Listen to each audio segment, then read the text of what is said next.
Cotardis base of operations was just ahead. Once we were inside, we'd be able to figure out what they were planning.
Celine, what's happening? I can't...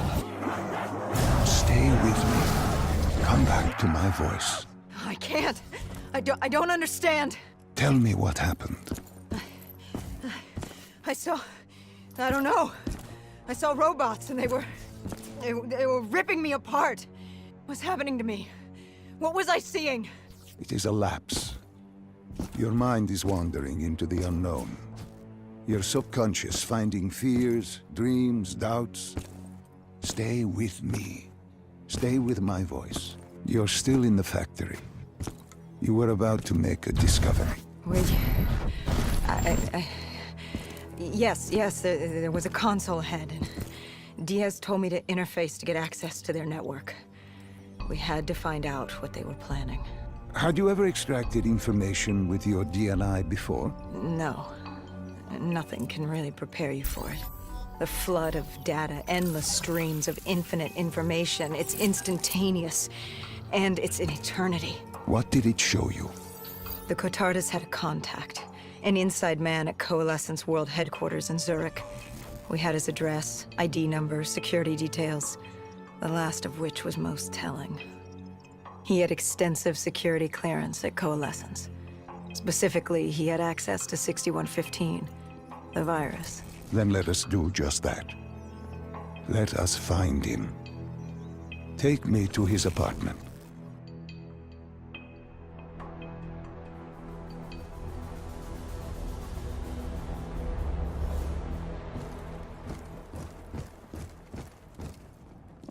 We were ready to breach, but it didn't go as planned. He was ready. I had to get him through. Our mark was going to release 6115 into the surrounding area. Remember, walk before you run. You weren't alone. Who else was there? Taylor? Taylor. Yes, he discovered our mark had just unleashed the virus into Old Town, turning civilians into the living dead. But Taylor didn't lead that day. No, he had Overwatch. He was our eyes in the sky. Sarah Hall, however... Sarah Hall, the team's intelligence expert, was with me. She had point. She found our mark. Apparently his supply of 6115 was 10 times what we initially believed. Enough to turn all of Zurich into a city of the dead. Hall had been with Taylor as long as Diaz. He practically raised her, trained her. He made her. With Taylor in the sky, Hall was our feet on the ground. She didn't have as much patience for fresh blood as Diaz. She was direct and focused. And right now, she was about to give me a lesson in target acquirement.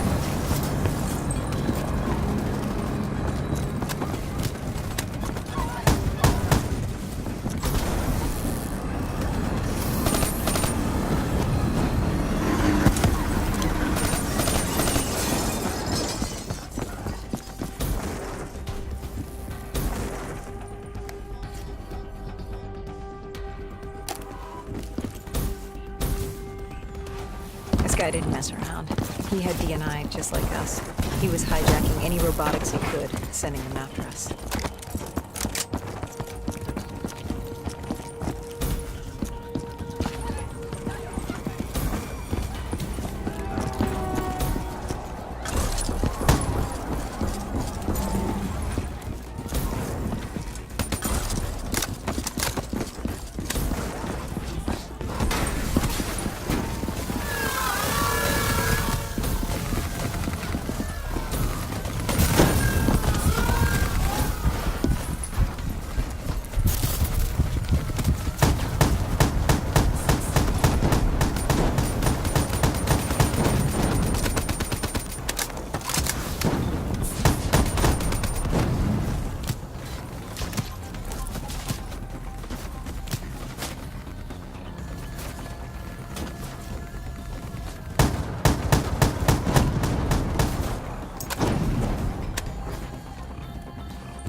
What happened when you caught him? Our Mark was bleeding out after that fall through the ceiling. Time wasn't on our side, and we needed information. So what did you do? I would do what Hendricks did in Coalescence. I had to interface with him, extract the information from his memories. You make it sound cold. You would be diving into this man's mind. A dangerous task. A terminal task. I know, but you have to make it cold. Detach yourself from the person. It was our first time performing this sort of interface, and Hall wanted to get that point across above all else. It's nothing personal because there is no person. They're not humans. They're databanks for pilfering. Even though it would kill him. Even though... It's ironic, really. Ironic. Hall teaching me how to raid a person's mind. It wouldn't be long before... Well, we know what happens to Hall. What I do to Hall. But we do what we have to do. This was the world we made. If we don't do it, if we can't sacrifice the individual, how do we protect everyone else? That is a heavy burden to press upon the individual. If not us, then who? This was what it was about. Being part of an undead extermination team. Being a dead killer. It's about making that sacrifice. Making the ultimate sacrifice. What did you find? What secrets did your databank have to share? The Cotardus group had set up shop deep in the subways. Whatever they were planning, the answers were there. Information that would stop the bomb. Save millions of lives. The greater good. Yeah. The greater good. Taylor joined us. If we were going to move on the subway, we had to act fast. The attack, whatever it was imminent. And your Mark?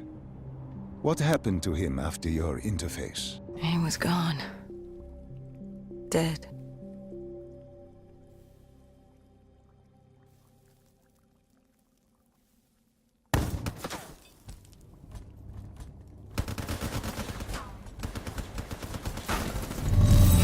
The tunnels. We tracked down the Cotardus operations, and they were putting up a good fight. Who joined you in the tunnels?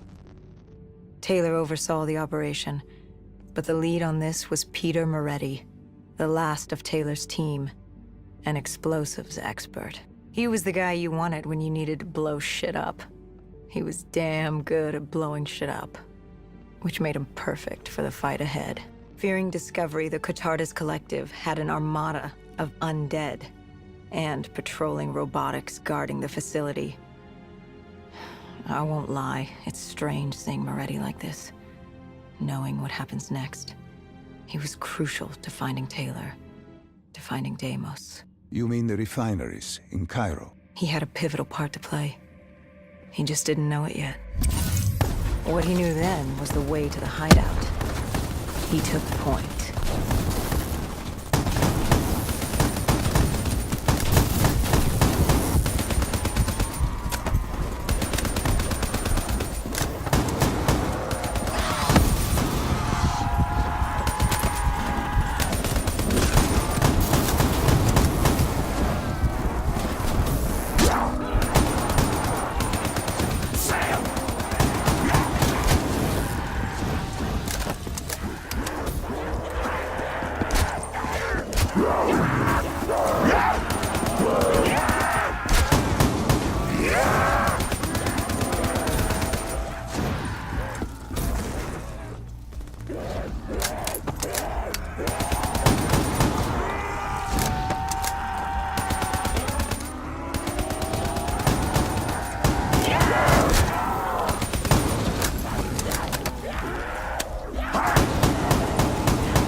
The Catardus group had planted a biochemical bomb containing 6115 City, as we feared. Taylor said there wasn't much time, but I'd done good. For all the on-the-job training I'd been through, I'd done all right for myself. All that was left was to find the train.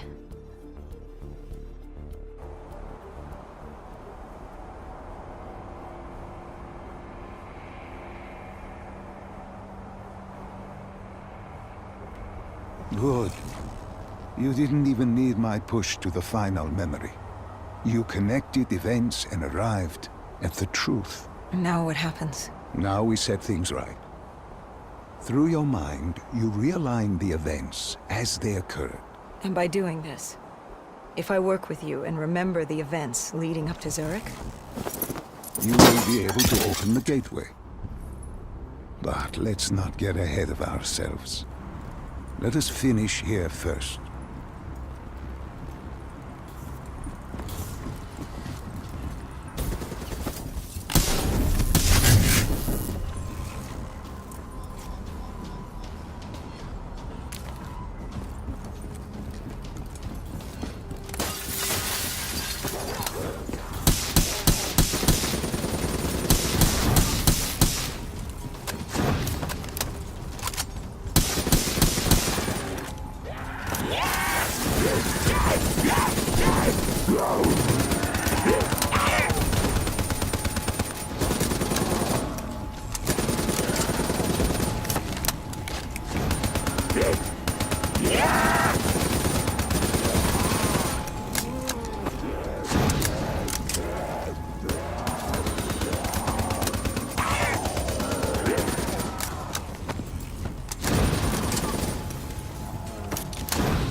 Found the bomb car.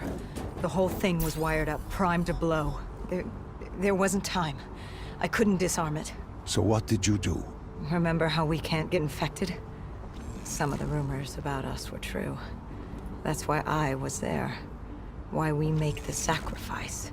I used my cybernetic abilities to reverse the polarity of the train car and detach it. The car unleashed the gas. And you lived? I didn't know I'd make it at the time, but I turned out all right. It wasn't the last time I cheated death.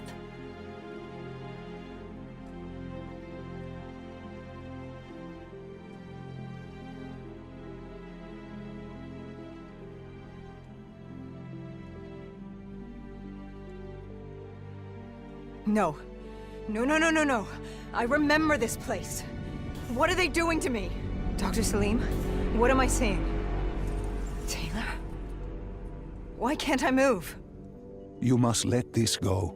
Stay with me. Relax. Come back to me. Come back to the void.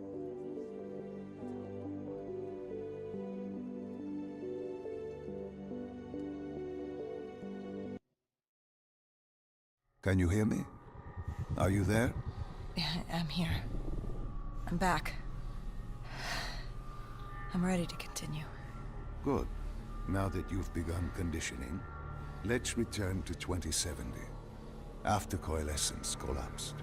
You were trapped in Singapore. With quarantine zones unlocked all over the world, we couldn't raise WA command. If we were going to escape, we had to improvise. We turned to the 54 Immortals. They were dangerous and unpredictable, but they were no enemy of ours. Hendricks trusted them? What choice did we have? If we wanted out of Singapore, we had to go through the biodomes. We had to go through the Immortals.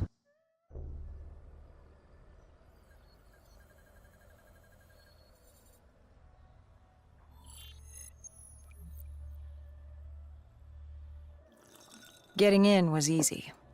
Getting out would be another matter entirely. At the time, the biodomes were the safest place to be. With the outbreak of 2060, the Immortals seized the marina and dug in. The biodomes were impenetrable. Dead-proof. Hendricks had a contact, Danny Lee. He was slimy as they come, but he could get us transport. Not only that, Taylor had beaten us out of the biodomes. And Danny claimed to know where he was heading. They had this information. Danny was convinced Gojulan had info on her central server. They were doing us a solid, really. But that didn't come cheap. They wanted food, water, weapons, reinforcements from the Winslow Accord. We agreed to their terms, with no idea if we could honor it. The Immortals were a people of their word, and quite efficient in punishing those who did not act the same. Danny was in a bad mood. The Immortals weren't exactly happy to see us. They knew our part in what had happened in Coalescence. Danny went so far as to accuse us of opening the containment zones ourselves. Hendricks persuaded him otherwise. But that didn't change how I felt. We were there. We had our chance to stop Diaz in the server room. You cannot blame yourself for what is out of your control. There were powers in play far greater than your own. Powers with far more control. You were a pawn in his game. You mean Deimos? Well, as it turns out, we weren't his only pawns in the room. How do you mean? You can get us a ride out? Sure, I'll give you that. But claiming to know where Taylor was? Know that saying, too good to be true? Something was wrong. There was something malevolent, malicious. I called Danny out. I wasn't too happy with that. But then again, we assumed he was just scared. The outbreak now occurring worldwide was unprecedented. We were all scared. Up till now, we'd become complacent. We got comfortable. The dead had stayed in their cage, and we kept pretending nothing had happened. Taylor and Diaz changed that. Pandemonium, riots, civil war, countries were already tearing themselves apart, in many cases before the dead even reached them. Danny wasn't scared. He was stalling. And it only took us another moment to find out why. The Ghost siblings. Danny set you up. No. This was different. It was their eyes. Hollow. Empty. Void of life. Like they could see right through me. They all had it. Just like Diaz. It was only later we found out all higher-ups in the Immortals were outfitted with D&I. Like us. If only we'd known the part our own technology would play. The thing about dead killers, though, there's always a plan B. We had a robot squad in place, ready if the situation took a turn. Gojulan bolted before our robots got her. She was headed for the server room in Cloud Mountain, the only place we could put in the call from transport. It became quickly apparent that uninvited guests had joined the party in the biodomes. The dead were flooding into this safe haven. It was about to become hell on Earth. We had to move. We had to get to Cloud Mountain.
I don't know how the undead got in. A forgotten open gate.